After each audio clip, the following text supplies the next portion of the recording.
Welcome বন্ধুরা, আমি ভাজা মশলা দিয়ে বাটা মাছের কারি তৈরি করছি। আপনারা স্কিপ না করে দেখতে থাকুন। এখানে 2 পিস বাটা মাছ আমি ভালো করে ধুয়ে ওতে নুন হলুদ মাখিয়ে রেখেছি।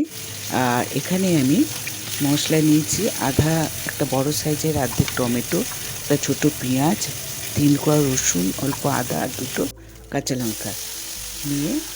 আর এখানে আমি এবার বাটা মাছগুলো কড়াইয়ে তেল গরম করে ওর মধ্যে ভাজছি, লাল করে ভেজে এটা তুলবো। বন্ধুরা, আপনারা অবশ্যই এভাবে তৈরি করে দেখবেন এবং কমেন্টে লিখে জানাবেন কীরকম হলো। এবার আমি ওর মধ্যে 5 ফোড়ন দিয়ে দিলাম।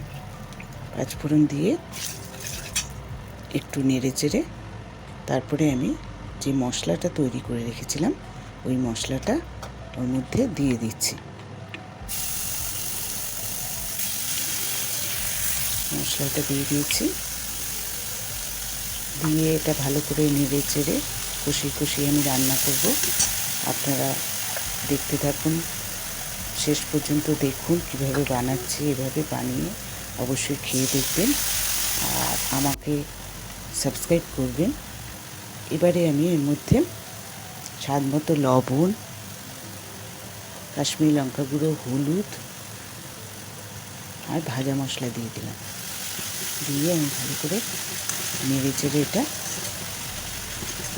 কষিয়ে রান্না করছি।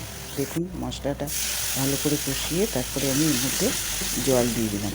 বন্ধুরা, আপনারা অবশ্যই আমার আরও নতুন রেসিপি পেতে হলে সাবস্ক্রাইব করবেন। সাবস্ক্রাইব করলে